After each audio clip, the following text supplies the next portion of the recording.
मंदिर से फैसला मिल गया है, हमें आज बहुत खुश है। क्या बाबा से दरबार में गई थी, दर्शन की बाबा से क्या मांगा? बाबा से मांगा है कि बाबा बहुत दिन हो गए इंतजार करते, तारीख पे तारीख मिल रही थी, आज जरा फैसला दे दो। आज फैसला आ गया, पूरा हिंदू समाज खुश है। कितनी खुशी है, खासकर बात अगर आप बहुत खुशी है, हमारी खुशी का कोई अंदाजा नहीं लगा सकते। हिंदू पक्ष के वकील विष्णु शंकर जैन जो सनातन के एक धर्म ध्वजा के रूप में उभरे हैं, धर्म ध्वजा वाहक के रूप में उभरे हैं, मैं विष्णु शंकर जैन जी को बहुत बहुत आशीर्वाद, बहुत बहुत साधुवाद देना चाहता हूँ। हिंदू समाज को एकत्रित होकर विष्णु शंकर जैन जी का भव्य अभिनंदन और सम्मान करना चाहिए।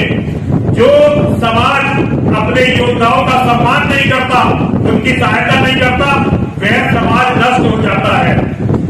अब कोर्ट ने इस मामले को आगे सुनवाई के योग्य माना है। कौशिक एक्ट 1991 के सिलसिले में जो कुछ भी ऑनरेबल सुप्रीम कोर्ट ने कहा था, उससे इस बात की उम्मीद जागी थी कि अब मंदिर और मस्जिद से मुताल्लिक़ तमाम मामलात हमेशा के लिए सुलझ गए, हमेशा के लिए हल हो गए हैं।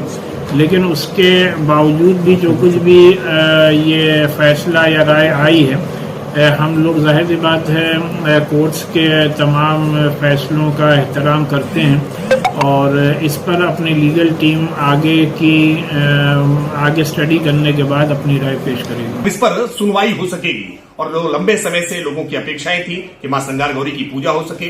जो शिवलिंग को लेकर के वहां सवाल खड़े किए जा रहे थे, इन सारे सवालों के जवाब अब कोर्ट के द्वारा मिल सकेंगे। लेकिन हम मानते हैं कि इस पूरे मामले में दोनों ही पक्षों को धैर्य और संयम दोनों का परिचय रखना चाहिए। जो भी तथ्य है, जो भी तर्क है, जो भी साक्ष्य है, वो कोर्ट के सामने रखें। भारत एक ऐसी देश है जहां स्वतंत्र न्यायपालिका है और किसी भी बात का फैसला करने में न्यायपालिका सक्षम है। सब लोगों को इस बात का बहुत मैच्योरिटी के साथ परिचय देना होगा कि जो भी फैसला आएगा उस फैसले को सबको स्वीकार करना होगा। जिस तरीके से अदालत का ये फैसला आया है, मैं अदालत के फैसले का सम्मान करता हूँ, मैं भारतीय अदलिया का एहतराम करता हूँ। मगर मैं बार बार ये बात कह रहा हूँ कि मंदिर, मस्जिद, गुरुद्वारा, इमामबाड़ा, सैनिगार या चर्च हो, इसको ये सब आस्था के केंद्र हैं। यहाँ के ऊपर इंसान मन की शांति के लिए जाता है और यहाँ के ऊपर इंसान इसलिए जाता है ताकि उसके जहन को सुकून मिले। मैं बार बार ये बात कह रहा हूँ कि हिंदू मुस्लिम दोनों धर्मगुरु और लोकल बनारस के दोनों धर्मगुरु बाकायदा बैठ जाएं और बैठ के इस मसले का कोई अदालत के बाहर हल निकाल लें। इसलिए कि वहाँ पर शिवलिंग था कि नहीं था, ये एक अलग विषय है। क्योंकि मस्जिदों के अंदर हौज होते थे, हौज के अंदर फव्वारे होते थे और फव्वारे को आप शिवलिंग का रंग दे रहे हैं, मेरे ख्याल से ये बिल्कुल गलत है। लिहाजा मंदिर और मस्जिद के नाम पर इस मुल्क के अंदर भाई को भाई से बहुत लड़ा दिया गया। लिहाजा हिंदू मुसलमान आपस में न लड़े, बल्कि हम सब मिलके गरीबी, बेरोजगारी और जहालत से लड़े। जितना जितना हिंदू और मुसलमान गरीबी, बेरोजगारी और जहालत से लड़ेगा, उतना उतना हमारा देश तरक्की करेगा। वरना अब हिंदू मुस्लिम की सियासत बहुत हो चुकी, मंदिर मस्जिद की सियासत बहुत हो चुकी। लिहाजा ज्ञानवापी का मामला हो या बाबरी मस्जिद का मामला हो, हम अदलिया का एहतराम करते हैं, मगर इसके अंदर ये मामलात जो हैं, मैं इस मामलात को अदालत के बाहर हल करना ज्यादा बेहतर समझता हूं। के मामले में आज जो निर्णय आया कि यह मुकदमा चलेगा, अखिल भारतीय संत समिति इसका स्वागत करती है और प्रसन्नता व्यक्त करती है। आगे जब मुकदमा चलेगा तो इतिहास की परत दर परत खुलेगी, सर्वे रिपोर्ट्स खुलेंगे और सर्वे साक्ष्यों के आधार पर फैसले होंगे। इससे बेहतर ये होगा कि न मैं जीता न तू हारा। इतिहास का सत्य क्या है ये उन्हें भी पता है और हमें भी पता है। इसलिए मुकदमों के माध्यम से अंतहीन सिलसिला एक शुरू हो और फिर एक दूसरे के जख्म पूरे दे जाएं। बेहतर होगा कि मुस्लिम समाज को बैठ करके विचार करना चाहिए कि ऊपर की कोर्टों में जाने से अंत में क्या होगा, सुप्रीम कोर्ट तक जाएगा। निर्णय तो जो होना है, साक्ष्य जहां होंगे वही होगा। तो बैठ के विचार करिए और हिंदुओं के पवित्र स्थल जो तोड़े गए मुगल आक्रांताओं के द्वारा, वो उन्हें वापस दे दिए जाएं।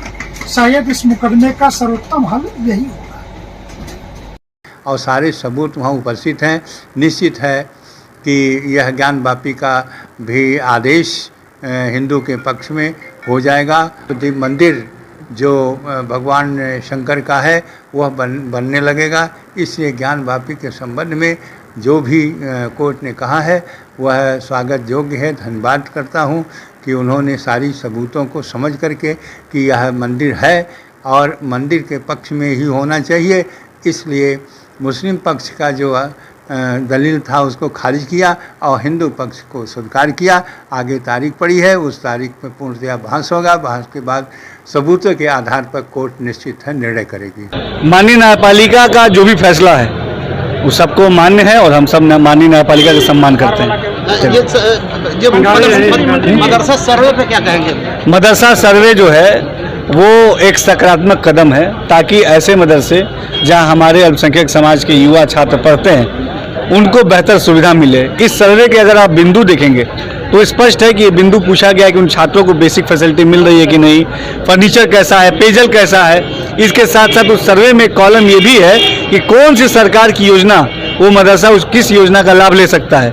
अल्पसंख्यक कल्याण की बहुत सारी योजनाएं हैं, नया सवेरा है, नई उड़ान है, नई रोशनी है, कौशल विकास की योजनाएं हैं। तो उसमें एक ये कॉलम भी है कि कौन सी योजना का लाभ वो मदरसा लेना चाहता है ताकि उस योजना से उस मदरसे को कनेक्ट करके वहाँ के छात्रों को एक बेहतर भविष्य दिया जा सके। लेकिन इसका विरोध भी हो रहा है, इसका विरोध भी लोग करते हैं। इसका कोई विरोध करने का कोई औचित्य नहीं है। सब कोई सार्थक तरीके से सकारात्मक मन से आगे बढ़े और योगी सरकार ये इसका मंशा है सबका साथ सबका विकास, और हम पूरी ईमानदारी से धरातल पे अपने युवाओं के लिए, नौजवानों के लिए काम